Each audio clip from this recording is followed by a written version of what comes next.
Great, thank you. Good afternoon and welcome everyone to the BHF Data Science Centre's monthly webinar. I'm Tom Bolton, I'm a Senior Health Data Scientist at the BHF Data Science Centre, and I'll be chairing the webinar today, which is entitled The Dataset Summary Dashboard, a new tool to quickly explore datasets available through the BHF Data Science Centre. And I'm very pleased to be joined by Fionna Chalmers and Lars Murdock from the Health Data Science team at the BHF Data Science Centre. We'll be showcasing the dashboard that they've developed along with our colleague Anna Stevenson and in partnership with colleagues at NHS England, the Sale Data Bank for Wales and Public Health Scotland through the BHF Data Science Centre's CBD COVID UK COVID Impact programme. Fionna and Lars are going to talk about the background to the dashboard, the rationale, aims and scope, and show how the dashboard might be used in practice.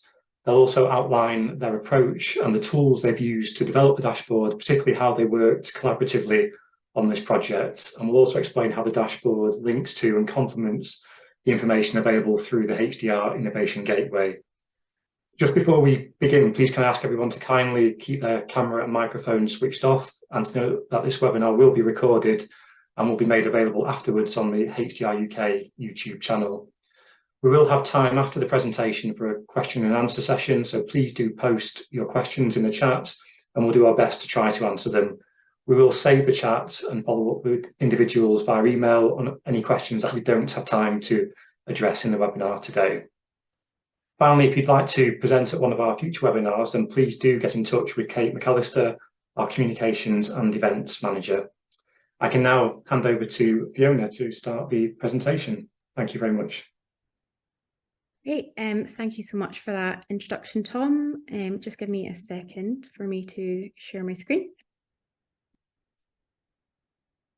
Okay, great. I'm going to assume that everybody can see my slides. So yeah, thank you for the invite for Lars and I to speak at the webinar today. The talk is going to be roughly split into two parts. So the first part, I'm going to be showing the dashboard itself, but we also wanted to outline how we've made it, maybe inspire you to make your own. And yeah, we'll talk a little bit about how you could maybe take on such a project as a data scientist or analyst or researcher without actually having a web developer on your team. So just to provide a tiny bit of context then, so most of the work that we do in the Health Data Science team is within the CVD COVID UK COVID Impact project. I do think most people here will know what the project is, and indeed you're probably already part of the consortium, but for those who don't know, the project aims to understand the relationship between COVID-19 and cardiovascular diseases and also other health conditions through the analysis of linked nationally collated healthcare datasets. And yeah, so to the right here is essentially the project in numbers. So the consortium currently has over 70 analysts who have approval to access these data through 3 secure and trusted research environments across England, Scotland and Wales. Yeah, so this data is at patient level and it's linkable, and researchers have access to currently 73 different datasets in order to achieve the ambitions of the project. Okay, so this is the sort of current state of this data then. So this is our dataset provision and dashboard maintained by our project manager, Ruben Preden. And yeah, basically, as you can see, there's a lot of data. And that's where us as health data scientists come in. So we're here to provide data management and curation support to accelerate the research projects that are taking place. And we hope that the new dashboard is going to further accelerate that and aid this work that's already going on in the consortium. So yeah, so the dashboard is essentially a tool that we've made for you to quickly explore these data sets, but outside of the research environment. I do just want to stress that we've worked very closely with data custodians to bring this data together. So data inside a trusted research environment is pseudonymized, it's de-identified, but then the data that we're taking out of these environments is no longer at patient level. It's high-level summary data, it's had statistical disclosure control applied to it by us, and then it's been checked by output checkers before it's released to us for essentially public consumption. So yeah, without further ado, let me show you the dashboard. It's also a nice opportunity for us to show off our new BHF Data Science Centre website, which we'll provide a link to at the end of the talk. But you want to navigate to areas of work and find the project. And if you take yourself down to the bottom, you will find datasets and data access. And here we go. Welcome to the dashboard. So yeah, what I'm going to do is I'm just going to quickly go through the UI of the dashboard and how you would interact with it as a user, point out a few key features, although hopefully it is quite intuitive for you to go and explore yourself. And I'm quickly just going to run through an example of how we envision maybe a researcher using the dashboard. So just to say, the dashboard's for everyone. You don't have to be a member of the consortium to access it. It's on our public website, but it is primarily aimed at researchers. So the sort of first person that we imagined using this when we set about to create it would be a researcher who's preparing a project proposal. And they maybe want to do some project scoping and assess the feasibility of their project, but they don't yet have access to the data. We also think it will be useful for people who are maybe members of an approved project team who don't actually have access to the data, but they're actively contributing to the research process. And yeah, I've actually been part of one of these teams recently where I've essentially been the analyst and the researcher doesn't have access to the environment, and I've needed guidance on how the data is prepared. And yeah, often it's difficult to make decisions without you actually being able to see the data. So I think that would be like a good use case. And then finally, I suppose, a group of people who we didn't really initially set out to make the dashboard for, but I think is going to be heavy users, is actually us. So like we as a team, we've actually found ourselves using the dashboard a lot, even though we all have access to the data in the TRE. So like definitely sounds like a sponsored ad here. So need a hashtag ad to come up in the screen. But I think if you're familiar with working in an environment, a TRE, you'll know that sometimes things can be a little slow. It's just often quite hard when you're working with such huge data to like quickly glimpse at what a data set looks like. So yeah, we found ourselves like firing up this app and using it alongside the work that we do in the TRE. So yeah, maybe if you're in the same position, it would serve you well too. Sorry. So I'm not going to linger too much on the about page, but everything you could possibly want to find out about the dashboard is here. I just wanted to highlight a few things. We do have FAQs, funding and acknowledgements, and just take a moment to acknowledge all the data custodians and our partners. The code, it's all open source, so like everything that makes this dashboard, it's all available at our repository. You can download it there and fire up a local version for yourself. We also have a DOI, so you can cite our dashboard. So hopping then over to the main board, hopping to the main part of the dashboard is the data summary tab. So yeah, within the NHS England TRE, we've actually worked with the NHS Wranglers to produce dataset summary notebooks. So when you first get started in the TRE, you can go to these notebooks and sort of find out a bit more about the data that you're working with. So we like these so much that we've essentially mirrored these and made them available outside in the dashboard as well. So what that means is this dataset summary tab is specific to your chosen dataset. So you want to choose a dataset, and then all the sort of modules that fall below it will repopulate itself specific to the dataset you've chosen to look at. So we've sort of mirrored it to be the same as Reuven's provisioning dashboard. So it's split up by nation.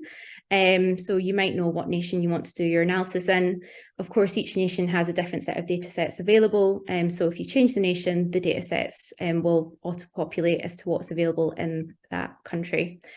Popping back to England then, and if we just stick with GDPR for a second, I just wanted to point out a few things. So we've got like a high-level overview of what GDPR is. You can also find out more information at NHS England and HR UK Innovation Gateway. So no matter what dataset you choose, we do have these links that will take you to the appropriate page for that dataset and the appropriate TRE. We've got, you can glimpse at how big the data is. So GDPR, for example, is huge. It's got over 11 billion records. And you can find out a bit more about what a record is and what a record with a distinct de-identified person ID is. Just wanted to point out the archived on date, this is quite important. It's the date at which the dataset was provisioned in a TRE. So what does that mean? It's essentially the date at which that dataset has been frozen.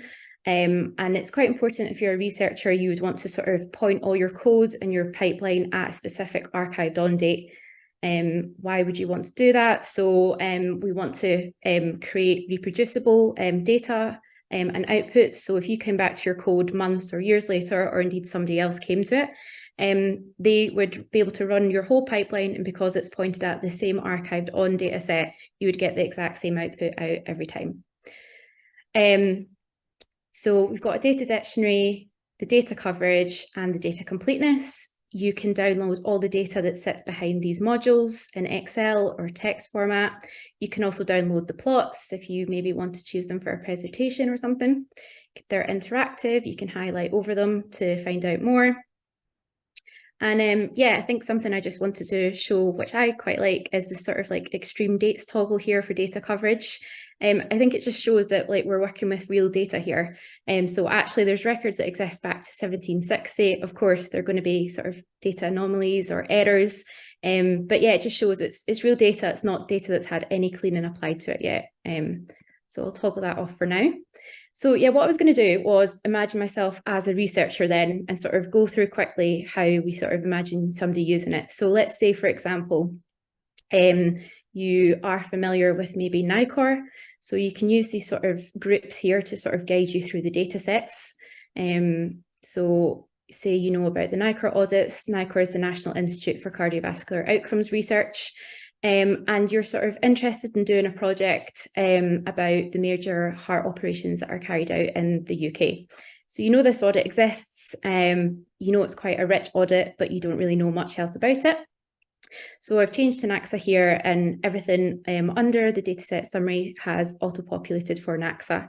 So what can we see? We can see that there's about 257,000 distinct people that exist in NACSA who have had a major heart operation. And of these 257,000, they share about 269,000 records. So what does this mean? It means that most people that are in the audit have only been audited once for a major heart operation, but there is a subset of people that are appearing more than once. So they've maybe come back for a repeat procedure or a different type of major heart operation at some point. So yeah, the NICOR audits are very rich. So there's 159 fields here. So yeah, you might want to use our search function to explore the data dictionary in a bit more detail. So let's say, for example, you're wondering if we have any detail on any of the pathologies. You can search for pathology. It'll search through all the columns and bring you up the results. So there's 14 fields here that are mentioned in pathology. So you can sort of highlight over description to find out a bit more, highlight over the values to find what values are sitting behind there. I'll just mention the completeness. So if it's easier for you to view completeness, we do have this pulled out to the bottom here. But it might be also a nice opportunity for me to mention methodology. So you're probably looking at this and the completeness seems pretty bad, or it appears that way anyway. So every module has a find out more section. So if I find out more about the completeness, it's going to open up the methodology tab and the data completeness section, and it's going to tell you a bit about the limitations and assumptions of the data, because of course all data does have these. So for example, the completeness, it might not be what it seems. So not all fields are required.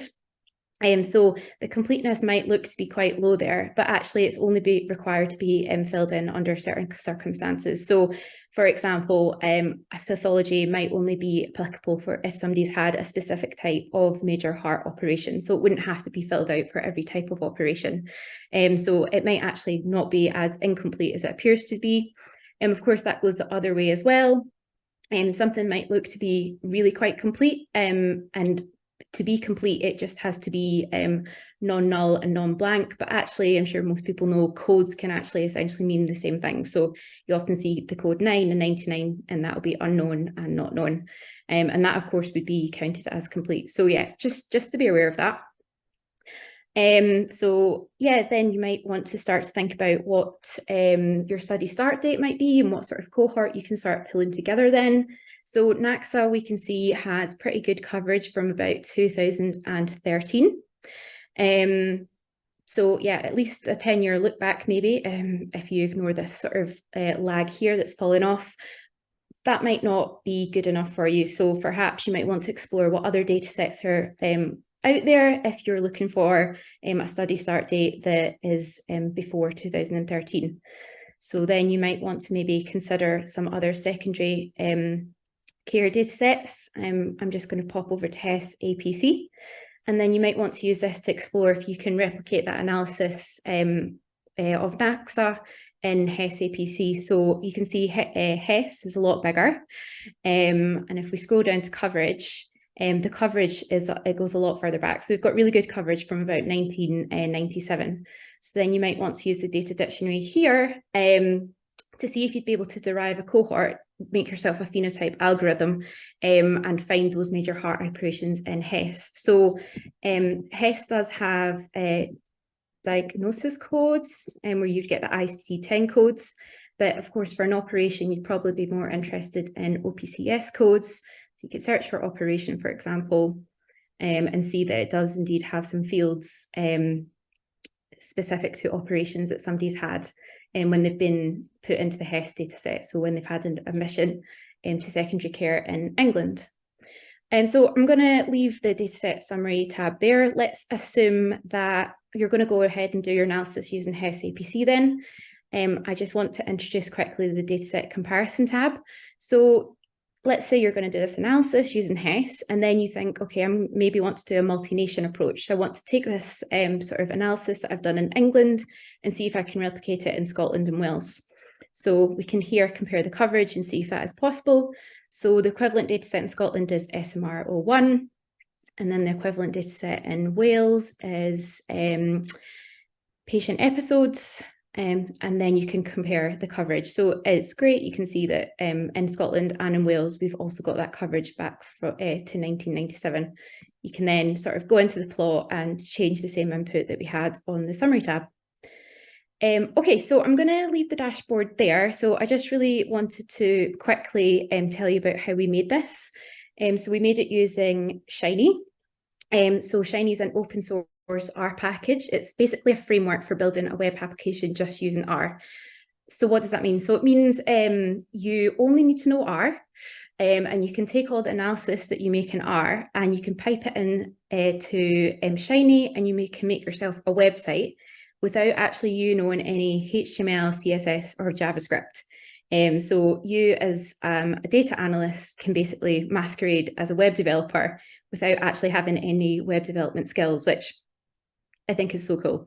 What we've done is we've made a little example for you. So on our GitHub repository, we've created this webinar example for Shiny app. So I just wanted to demo, if I was a web developer and I wanted to make this very basic app here, so this very basic interactive app, I would have to create a HTML script, a JavaScript script, and a CSS file. And you can see there's quite a lot of lines of code here. I didn't make these, by the way, so just before you think, okay, she has secret web developer skills, I don't. I actually got ChatGPT to make this whole example. So these 3 files here produce this. So then I say I want to do the same, but using just my R knowledge. Well, what we've done is we've created my first Shiny app.R for you. And you'll see it's only 42 lines of code long. So you'll recognize things such as data.frame, you'll recognize code such as ggplot that you'd be familiar with if you're an R user. You just need to get your head around what a UI is and a server is. And then you can run your app, and just those 42 lines of code have created essentially the same thing. I've not had to put in any HTML, any CSS, any JavaScript. I just needed my R knowledge. So yeah, I think that's pretty cool. So if you wanted to fork the repo, you can try it and make your first Shiny app for yourself. I'm going to stop there, and I'm going to hand over to Lars, who's going to speak a little bit more about how we developed the app.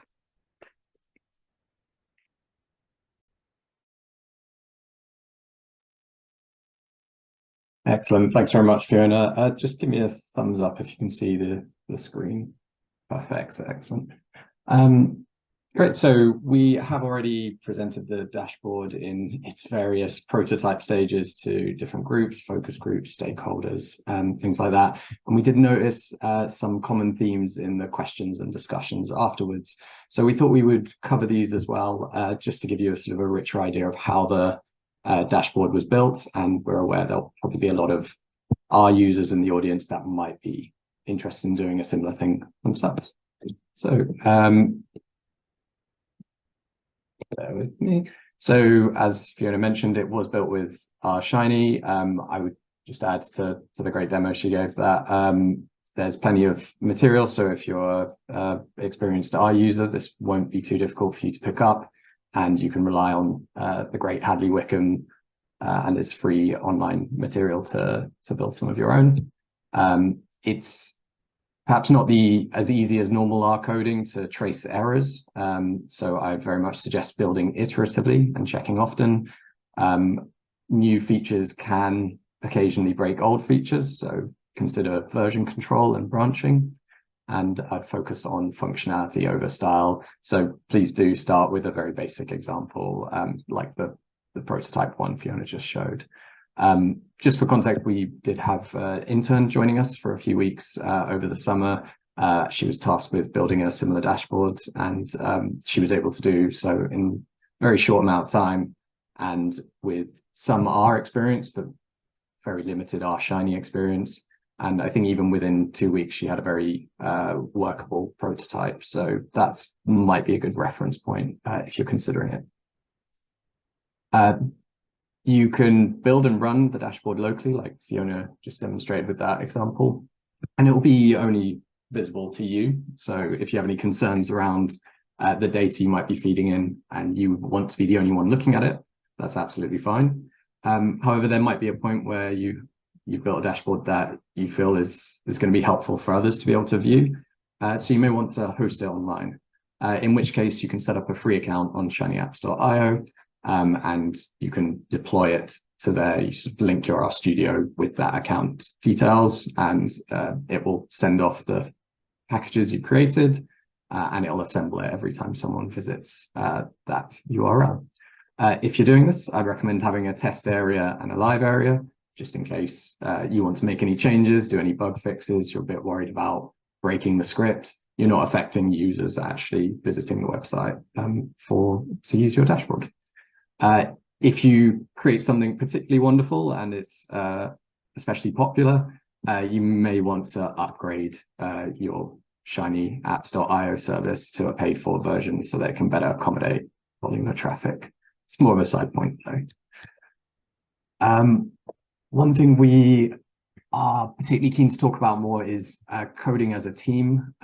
We've noticed that in building pipelines or in research projects, whereas before there was definitely a team science approach and many subject matter experts involved in a given research project, we feel that more and more it now possibly involves multiple data analysts or people working hands-on with the code at the same time.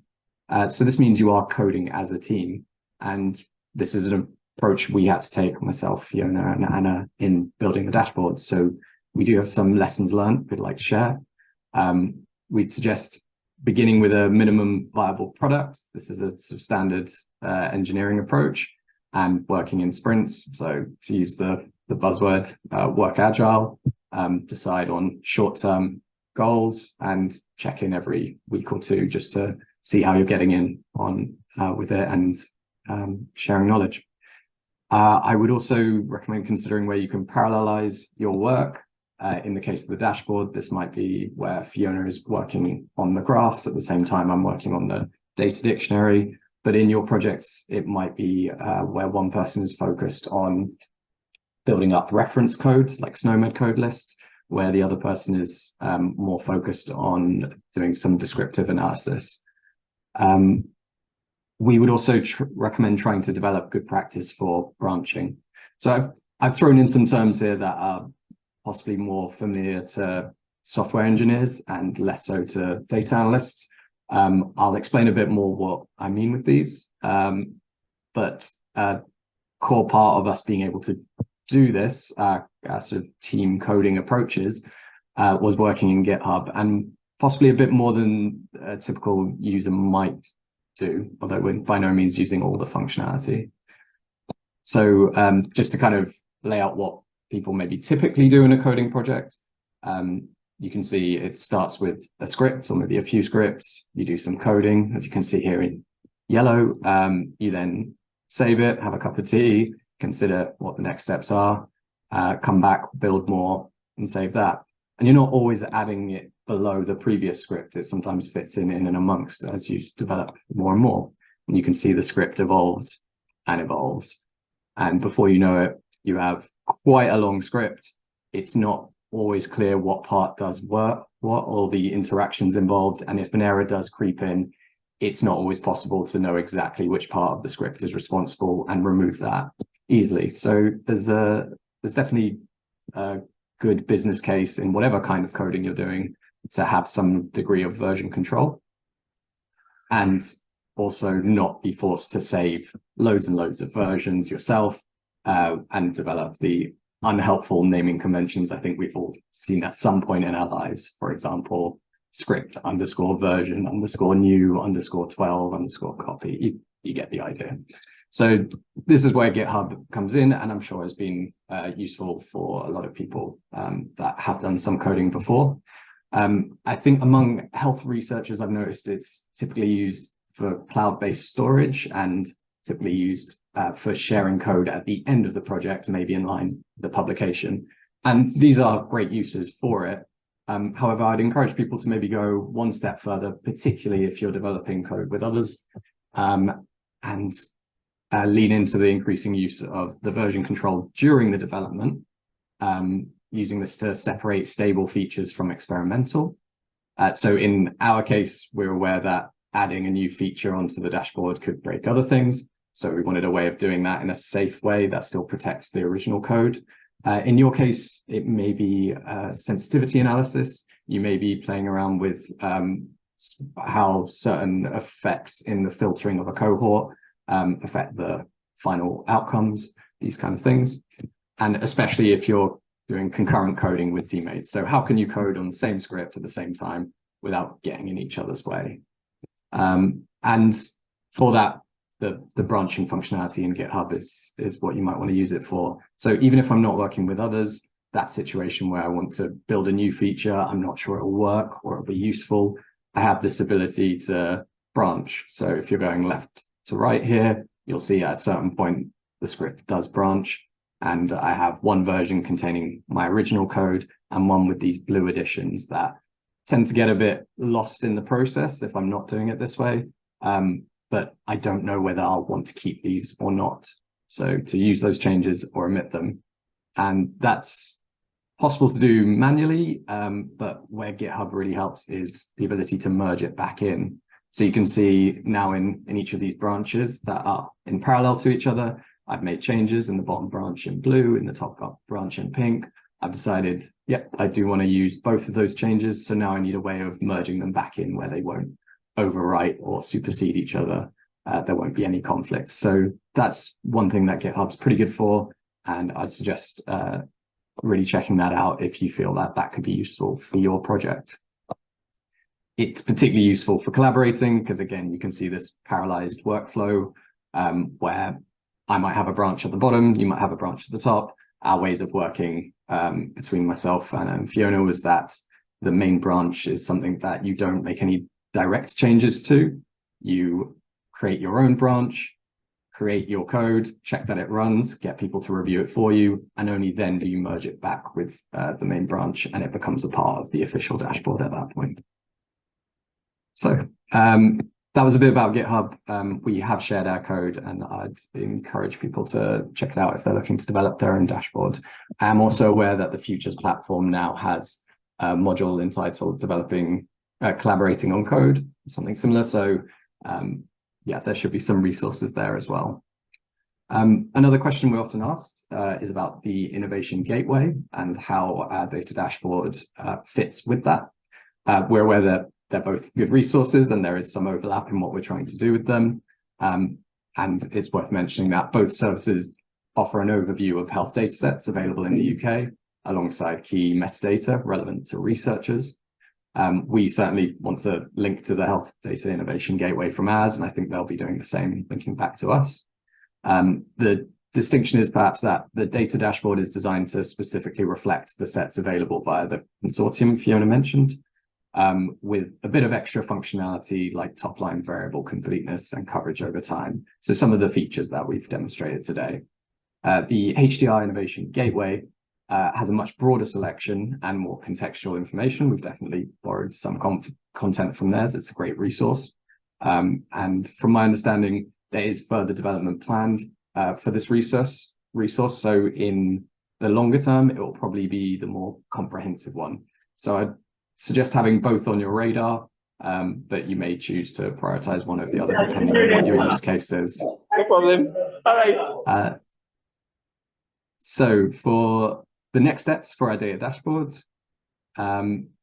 we feel like it's at quite a good point now in terms of it being fit for purpose, and that it may be a case of sort of diminishing returns from here. So it is live, and we'll be sharing the link shortly, and it's accessible from our website. We will continue to update the dashboard so that it reflects the data sets we can access via the consortium. We'll do this on a quarterly basis, but for some data sets, we might hold out a bit longer just to make sure that it's as reliable as possible. We are also attempting to optimize the code so that the load time is reduced. So in the case of our dashboard, there are a lot of metadata sets that sit behind it. So it can take around 15 to 30 seconds to load. Please do bear with it. Once it is up and loaded, you'll find that you're not having a lag every time you're clicking a new drop down. It should work smoothly from there. But we will try and see if we can get that load time reduced a little bit if possible. So at this point, we are kind of moving into a holding pattern where we are more maintaining the dashboard than developing it any further. But if you do have any questions, suggestions, you spot any bugs or anything you want to know more about, we'd very much recommend getting in touch. And likewise, this is a resource that's designed to be a great starting point for people with a project proposal in mind, or some ideas. We're aware that the dashboard might not be able to answer every question you have about feasibility. So just get in touch with us. There's email addresses on this slide deck and all over the dashboard, so you'll be able to reach out, and we'd be happy to support you further with that. So thanks very much for listening. And just to reiterate, a special thanks to the data providers, custodians, checkers, our funders, researchers that provided a lot of feedback in developing this, and likewise the PPIE groups for their wonderful support. So I think I'll conclude there.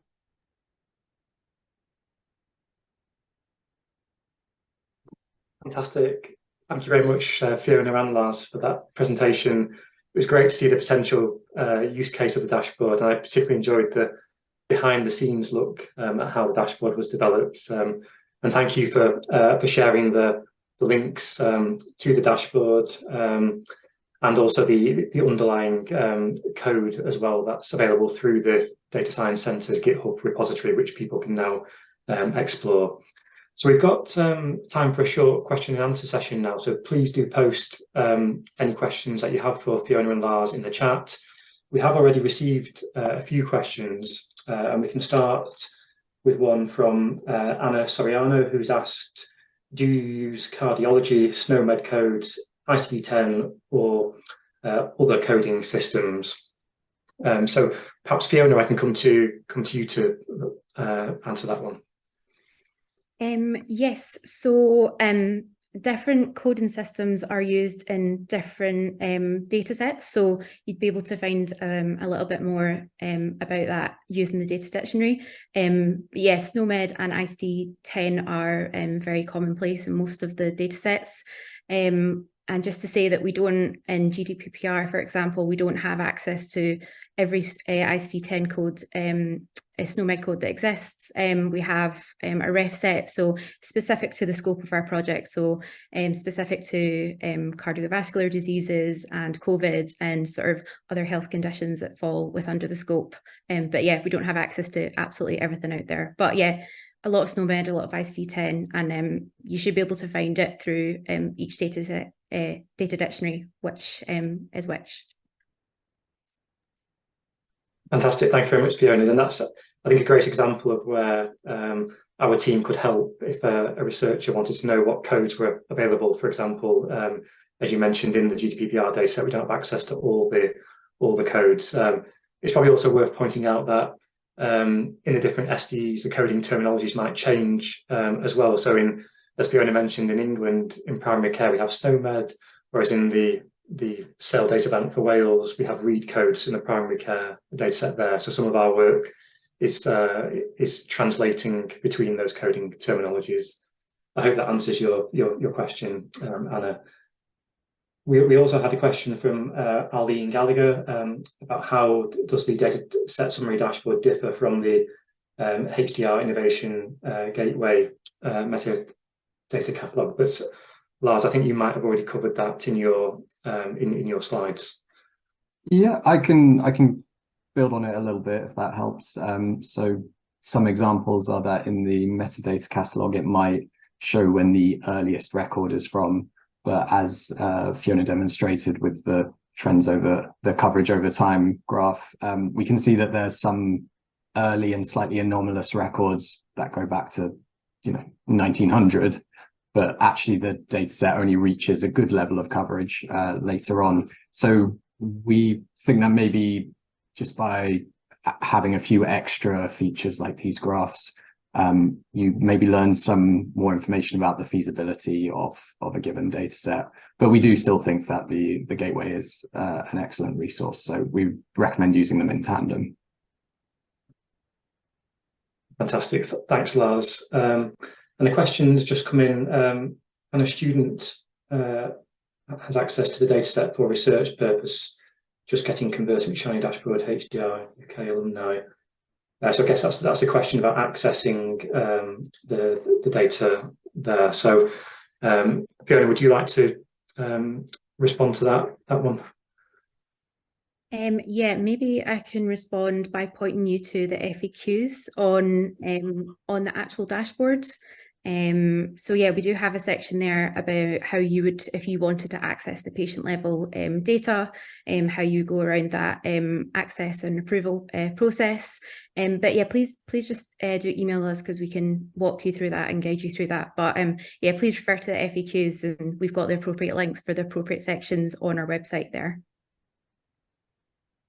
Thank you very much. Yes, I guess the typical process is for a research team to submit a project proposal via Reuven, which would then go through our internal checks and then to the approvals and oversight board before being approved and access being granted to the data. I think we also have another question that's come in about upgrading the dashboards to further, I guess, include key breakdowns of the data. So maybe thinking about cohort discovery there. So Lars, can I come to you for that one? Yeah, of course. Yeah, I definitely see how this could be very useful for a prospective researcher. And one key breakdown we already have is time. I think there's maybe a bit of a trade-off to consider. The more breakdowns we offer, especially cross breakdowns, the closer you get to the risk of re-identification. We don't really want to be quite close to this, but also the checking burden can grow exponentially, both for us and our fellow data providers. So this could quite quickly become quite a onerous task. There's probably also a ceiling to how well the data dashboard can capture the viability of a potential project, considering a project may involve intersecting cuts, for example, demographic, geographic, temporal, disease-specific, treatment or care activity specific, all these kind of ways in which you might drill down to your cohort, all of which then create more and more burden for the dashboard to have to accommodate. So we feel like this dashboard is maybe working best as a starting point, beyond which we're happy to sort of pick up those conversations and answer sort of the further questions, the next steps type things. But it's possible that much further into the future, things could be streamlined even better with some queryable resources, for example. But we just want to be able to provide the infrastructure for this. So yeah, unfortunately, short answer is no, we won't be upgrading the dashboards to include key breakdowns anytime soon. but we are aware of the appetite for it. Thank you very much, Lars. Yeah, as you mentioned earlier as well, I think we'll enter this sort of holding pattern now, and we'll be collecting feedback from users to see what I guess what would be the top things people might like to see in the future. We can prioritise accordingly. I guess we've had another a question from Anna, just to ask if she can access the dashboard if I'm not a researcher. So yeah, absolutely, Anna. The dashboard is open to the public, so we can put the link to the dashboard in the chat again. So please do browse the dashboard and the links that are contained within that. I think that's all the questions that we've been asked in the chat so far. I'll just give it a few seconds to see if any more come in.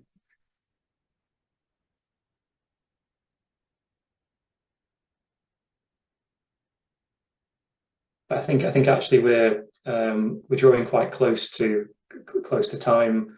I'd like to finish the webinar at 12:45, just to ensure everyone has time for a short break before any 1 o'clock meetings. So I think we can wrap up there. As if there are any questions that I've missed in the chat, we are saving the chat, and we'll respond to those via email afterwards. And if you do have any questions that you think of after the webinar, please don't hesitate to get in touch.